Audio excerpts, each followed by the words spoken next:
Hey, what's that old sports saying, which actually came out of the opera?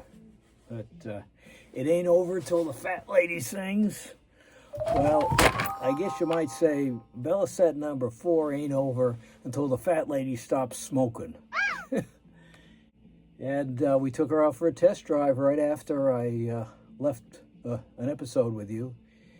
And rode it around the neighborhood and, put a couple miles on it, get it up to speed. And the electrical system was charging real nice.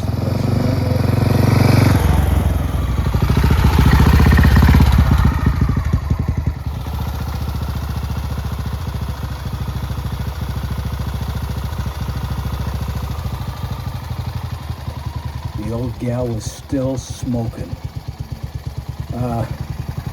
Gone through a lot of different things on this bike, but the primary challenge was to get it to stop smoking, and the things that I did seemed to help, but I might have just been fooling myself, talking myself into it.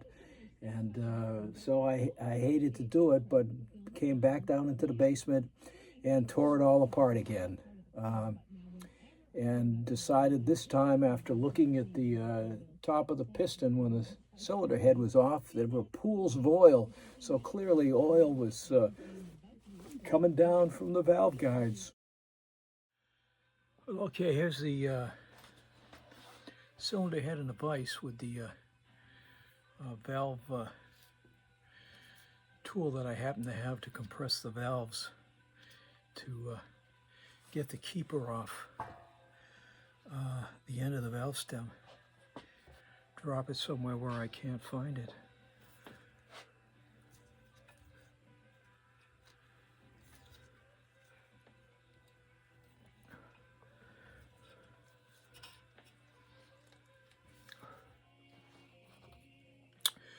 Well, we got the they call wishbone valve springs off, and pull the valve out.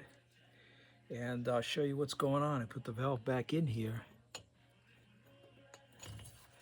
And you hear that? You hear it? It is wobbling around in the valve guide. The valve stem is way too loose, and oil is just getting pumped down the valve guides. So, it is a shame that I didn't pull this apart, back many episodes ago. But on blind faith, I kept fooling myself thinking it wasn't the valve guides because of the way it blew oil so quickly on startup. But surely that's the deal. Valve guides are worn out, so I've got to order up some valve guides and then have them pressed into the head. Or I might check the other cylinder head that I have on the shelf, just for the fun of it, and see what the valve guides are like in that. Because maybe I just use the other head.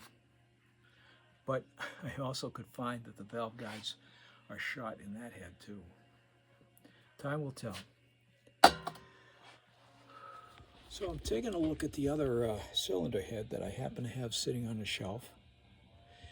And I don't know if you can see this, but you can see a nice bronze, shiny bronze. I'm hoping that the exhaust valve guide is going to be in good shape, because clearly the intake valve guide is literally brand new. It's never been run with that valve guide in there. It's all bright, shiny brass or bronze, I guess. But I guess, after all of this that we've gone through, the old Warren would assume that this exhaust valve guide is a good one, because the bronze is nice and shiny, and the guy must have gone through both sides of it. But after what I've gone through with all the issues on this particular project, I'm going to take it apart and take a look at it. Well, I've got the exhaust valve removed from the other head that I have, and we'll see how that compares. Well, I think this one is probably serviceable. And you may remember from an early episode, reading chapter and verse in the book, they said, blowing oily smoke, it's piston and rings, it's valve guides, or it could be other problems relating to oil circulation. So I opted to make change number 1, new piston, new rings, and number 3, other oil circulation issues that I addressed, but I ignored number 2, and that was, of course, valve guides. Because in all the years of fooling around with motorcycles, I have rarely come into an instance where there were bad valve guides. But guess what? Took the head off, got the ring compressor out, compressed the hairpin valve springs, got the keepers out, which is a project in itself. And anyway, the valve was just rattling around in there in the valve guide, loose as can be. And that's clearly what the smoking problem has been. Water coming down the valve, or oil coming down the valve guides into the combustion chamber and getting mixed with the gasoline and igniting on ignition and burning out the exhaust with a crazy bit of smoke. So I could order a new valve guide or 2 from England, take a while to get here, and then have it pressed into the head and then ream it out to fit the valve. But I decided to take a look at the other cylinder head that I happen to have sitting on the shelf.